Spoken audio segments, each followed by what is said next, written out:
जय हिंद साथियों, फिर से एक नए टॉपिक के अंदर, फिर से एक नए आगाज के अंदर, टॉपिक के अंदर भारत का भूगोल और भारत के भूगोल के अंदर एक टॉपिक लगता है। हर एक कंपटीशन की तैयारी करने वालों के लिए हर चीज के अंदर उस टॉपिक का नाम है भारत की स्थिति एवं विस्तार। स्थिति के अंदर बात करूं, स्थिति में लंबाई, भारत की स्तरीय सीमा, भारत के अंदर पड़ोसी देशों की सीमाएं किससे कितनी लगती है, भारत की स्थिति ग्लोब के अंदर भारत किस में स्थित है, विश्व में भारत कहां पर स्थित है। इस प्रकार के प्रश्नों के अंदर एक महत्वपूर्ण टॉपिक लगता है जो भारत के भूगोल के अंदर उस भाग फर्स्ट के अंदर हम लोग चर्चा करने वाले हैं। देखिए क्या होता है भारत की स्थिति और विस्तार के अंदर, उस चीज को हम ध्यान से करते हैं। भारत की स्थिति और विस्तार में सबसे पहले भारत की स्थिति की बात करूं तो यहां पर मैं देखूंगा कि ग्लोब में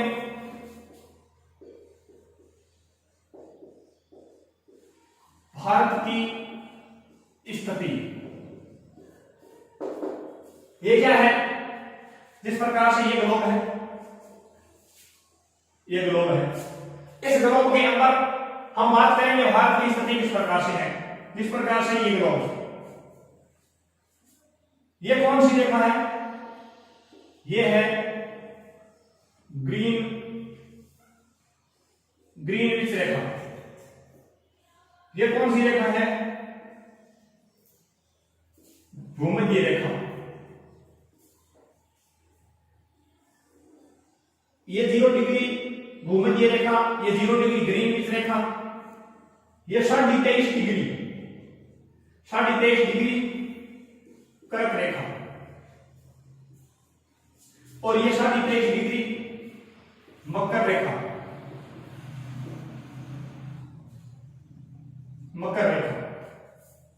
यहां पर एक रेखा और पड़ती है 66 डिग्री की, जिसे बोला जाता है एंटलार्टिक वृत्त रेखा। यहां पर भी पड़ती है ये 66 डिग्री एंटलार्टिक वृत्त। देखो क्या होता है, ज्यादा बात नहीं करेंगे, ज्यादा डीपली जाएंगे नहीं, क्योंकि भारत के भूगोल के अंदर विषयों की बात करूं तो एक ऐसा सब्जेक्ट है जिसमें यदि हम डीपली चले जाएं तो समझ में नहीं आता है इस चीज को। सिर्फ और सिर्फ जिस प्रकार से ये कौन सी रेखा है, ये उत्तर पड़ता है, ये क्या है, ये दक्षिण पड़ता है, ये क्या है, ये पूर्व है, और ये क्या है, ये पश्चिम है। ठीक है, साउथ, नॉर्थ, ईस्ट, वेस्ट। ठीक है, ये क्या है, भूमध्य रेखा है। भूमध्य रेखा में हम लोगों ने बात की कि भारत कहां पर स्थित है, भूमध्य रेखा के अंदर। भूमध्य रेखा के अंदर कर्क रेखा कहां से गुजरती है, कर्क रेखा भारत से के 8 राज्यों से गुजरती है। ये क्या है, ये आपका भारत है, यहां पर भारत दर्शाया गया है। ये क्या है, ये भारत है या नहीं है, बिल्कुल। तो ये उत्तर दक्षिण, ग्लोब के अंदर भारत कहां स्थित है, ग्लोब के अंदर भारत इस क्षेत्र के अंदर स्थित है। ये कौन सी दूरी हो जाती है, तो ग्लोब में भारत कहां स्थित होगा, ग्लोब में भारत होगा आपका उत्तर पूर्व में स्थित। ग्लोब में भारत कहां स्थित है, उत्तर पूर्व में स्थित है। कर्क रेखा की बात करो तो कर्क रेखा भारत के कुल कितने राज्यों से होकर के गुजरती है, कर्क रेखा भारत के 8 राज्यों से होकर के गुजरती है। जिस प्रकार से दूसरा हम एक मैप के माध्यम से समझते हैं कर्क रेखा को, मैप के माध्यम से समझने की कोशिश करेंगे कर्क रेखा को। देखो ये मैप बनता है, नॉर्मल सा टिफिन मैप बनाएंगे भारत का, नॉर्मल सा इस प्रकार से ये मैप बन गया। जो भी है ऐसा प्रकार का मैप बनेगा। ठीक है, ये देखो ये क्या, ये कौन सी रेखा है, ये आपकी कर्क रेखा है, कर्क रेखा, कर्क रेखा। सबसे पहले यहां पर कौन सा भाग पड़ता है, यहां पर कर्क रेखा के अंदर यहां पर पड़ता है आपका गुजरात। कर्क रेखा सबसे पहले भारत में कहां से गुजरती है, सबसे पहले कर्क रेखा भारत के अंदर गुजरात में घुस से आती है। गुजरात के बाद में यहां पर एक राज्य आता है और उस राज्य का नाम है राजस्थान। ये राजस्थान में प्रवेश करती है। राजस्थान के बाद में दूसरे कौन से राज्य में प्रवेश करती है, दूसरे राज्य में प्रवेश करती है मध्य प्रदेश, जिसे बोला जाता है एमपी। कौन सा, मध्य प्रदेश। ये मध्य प्रदेश। मध्य प्रदेश के बाद में जिसमें प्रवेश करती है उसका नाम है छत्तीसगढ़।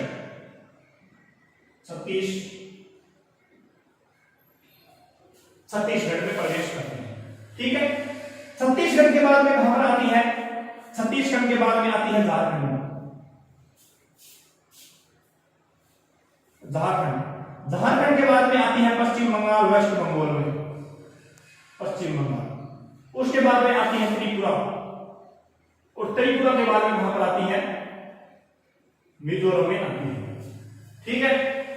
सबसे पहले कौन से जिले में प्रवेश करेगी? गुजरात के अंदर। गुजरात के बाद में कहां पर आएगी? गुजरात के बाद में आएगी राजस्थान के अंदर। राजस्थान के बाद में मध्य प्रदेश के अंदर। मध्य प्रदेश के बाद में छत्तीसगढ़ के अंदर। छत्तीसगढ़ के बाद में झारखंड के अंदर। झारखंड के बाद में पश्चिम बंगाल के अंदर। पश्चिम बंगाल के बाद में त्रिपुरा, और त्रिपुरा के बाद में मिजोरम के अंदर आती है। यदि राजस्थान में प्रवेश करती है तो राजस्थान में कहां से पर प्रवेश करती है? सबसे पहले बात करूं राजस्थान की। राजस्थान के अंदर यदि प्रवेश करेगी, किस प्रकार से ये राजस्थान है? राजस्थान के एकदम ठीक नीचे से प्रवेश करती है, और नीचे के अंदर राजस्थान के दो राज्य हैं, एक तो है आपका डूंगरपुर और एक है आपका बांसवाड़ा। सबसे कम अंतरराष्ट्रीय कर्क रेखा की लंबाई किस राज्य के अंदर है? तो राजस्थान के अंदर है। सबसे कम लंबाई कर्क रेखा की। और एक क्वेश्चन इस प्रकार से आता है कि कर्क रेखा की सर्वाधिक लंबाई कहां पर है? कर्क रेखा की सर्वाधिक लंबाई कहां पर है? कर्क रेखा की सर्वाधिक लंबाई मध्य प्रदेश के अंदर है। कर्क रेखा की सर्वाधिक लंबाई कहां पर है? मध्य प्रदेश में, ठीक है। एक मिनट, अगला क्या है? परीक्षा के अंदर प्रश्न आ सकता है जिस प्रकार से, ये क्या है? फिर से मैप के माध्यम से पढ़ेंगे। इस प्रकार से मान लीजिए ये क्या है? ये आपका भारत का मैप है। ये क्या है? ये इंडिया है, ये आपका इंडिया है। घरों में गुजर के मैं खुशबू छोड़ जाऊंगा, चमन की महबूबता को मैं आसमान छोड़ जाऊंगा, यूं तू मुझे तेरे हुस्न की लाली से परे मत समझना, मैं एक चिराग हूं कईयों को जलता छोड़ जाऊंगा। देखो इंडिया के मैप के अंदर जिस प्रकार से राजस्थान के मैप के अंदर हम लोगों ने पढ़ा सीमाओं के बारे में, दक्षिण में कौन सा जिला पड़ता है? दक्षिण के अंदर बांसवाड़ा है, उत्तर के अंदर गंगानगर है, पश्चिम के अंदर जैसलमेर है, और पूर्व के अंदर धौलपुर है। उसी प्रकार से हम लोगों ने पढ़ा नहीं क्या? दक्षिण के उत्तर, ये क्या है? उत्तर। ये क्या है? दक्षिण। ये क्या है? पूर्व। और ये क्या है? पश्चिम। क्षेत्र विशेष की बात करते हैं, ठीक है। यहां पर एक क्षेत्र पड़ता है पश्चिम के अंदर, उसको बोला जाता है घोर माता सरकरिक। और ये घोर माता सरकरिक कहां पड़ता है? ये घोर माता सरकरिक पड़ता है गुजरात में, गुजरात। यहां पर पड़ता है इंद्राकोल, और ये इंद्राकोल कहां पड़ता है? इंद्राकोल पड़ता है जम्मू कश्मीर में, ठीक है। यहां पर क्या पड़ता है? यहां पर है तिब्बत बिलान का भाग है, और ये क्या है? ये है आपका अरुणाचल प्रदेश के अंदर, ठीक है। यहां पर क्या है? यहां पर है कन्याकुमारी।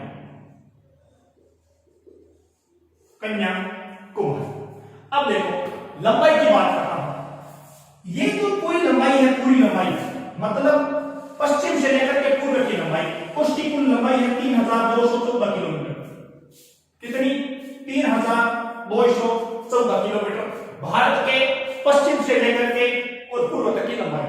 और यदि उत्तर से दक्षिण की लंबाई की बात करो तो ये लंबाई है 2933 वर्ग किलोमीटर, ठीक है। अब देखो क्या होता है, 2933 वर्ग किलोमीटर, ये क्या हो जाती है?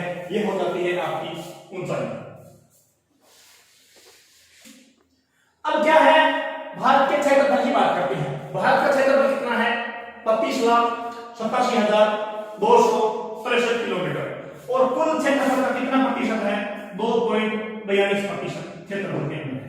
क्षेत्रफल के अंदर भारत के यदि स्थान की बात करूं तो भारत का स्थान आता है 7वां स्थान। फिर भी हम कितने स्थान पर हैं? 7वें स्थान पर है। वाह भाई, बहुत अच्छी बात है। इसमें यदि बात करूं, 1 नंबर पर किसका स्थान आता है? 1 नंबर पर है रूस। 2 पर कौन सा है? 2 पर है कर्नाटक। 3 पर कौन सा है? 3 पर है चीन। 4 पर कौन सा है? USA, United state of America, संयुक्त राज्य अमेरिका। 5वें के अंदर कौन सा आता है? 5वें के अंदर आता है ब्राजील। और 6ठे के अंदर कौन सा आता है? 6ठे के अंदर आता है ऑस्ट्रेलिया। और 7वें के अंदर कौन से आते हैं? हम आते हैं, भारत आता है। और 8वें स्थान पर कौन सा आता है? 8वें स्थान पर आता है आपका अर्जेंटीना। अर्जेंटीना क्या है? ये क्या है?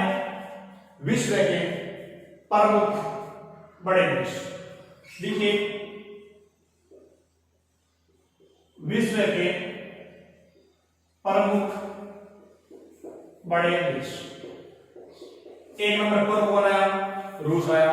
रूस के बाद में इसके पीछे कौन आया? कनाडा आया। कनाडा के बाद में चीन आया। चीन के बाद में यूएसए आया। यूएसए के बाद में ब्राजील आया। ब्राजील के बाद में ऑस्ट्रेलिया आया। ऑस्ट्रेलिया के बाद में हम आए, भारत आया। भारत के बाद में कौन आया? अर्जेंटीना आया। ये तो हो जाते हैं विश्व के प्रमुख कौन से देश? बड़े देश। किसमें? क्षेत्रफल में। ठीक है, क्षेत्रफल। जनसंख्या के अंदर तो हम भी बहुत अच्छे हैं, 2 नंबर पर हैं। देखिए, ये हो जाता है विश्व के क्षेत्रफल की बात करती है। अब क्षेत्रफल में छोटे देश।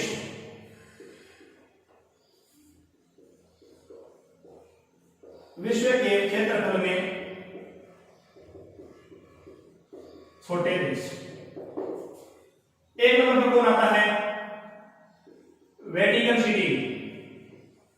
इसका कितना है? 0.004 किलोमीटर। दूसरा कौन सा है? नोरू। और तीसरा कौन सा है? मोनाको। ये यूरोप प्रांत और के अंदर आते हैं। ये कौन से प्रांत के अंदर आते हैं? ये यूरोप प्रांत के अंदर पड़ते हैं, ये नोरू और मोनाको। ठीक है, अब देखो आगे क्या होता है। यहां पर हमने बात किसकी की? यहां पर हमने बात क्षेत्रफल की थी। नॉर्मल सा हम लोगों ने परिचय पढ़ा। कल किसकी बात करेंगे? मानक रेखा के बारे में बात करेंगे।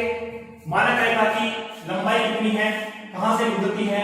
तो 82 डिग्री इलाहाबाद के प्रयागराज इलाहाबाद शहर से उत्तर प्रदेश से गुजरती है। उसके अंदर टाइम की बात करेंगे। दक्षिणी और उत्तरी सीमा क्षेत्रों की बात करेंगे। अक्षांश की स्थिति की बात करेंगे। ठीक है, यहां पर क्षेत्रफल के बारे में हम लोगों ने बात कर ली है। अब अगली क्लास के अंदर हम फिर से आप लोगों से जुड़ेंगे और इसके बाद में दूसरे पार्ट के अंदर भारत की स्थिति और भारत की परिचय को क्या करेंगे? समाप्त करने का काम करेंगे। ठीक है, आज की क्लास के अंदर हम लोगों ने इतना ही पढ़ा। कल की क्लास के अंदर फिर से जुड़ेंगे और अपना और आप सबका ख्याल रखिएगा। स्वस्थ रहिएगा, मस्त रहिएगा। Bye bye, have a nice day.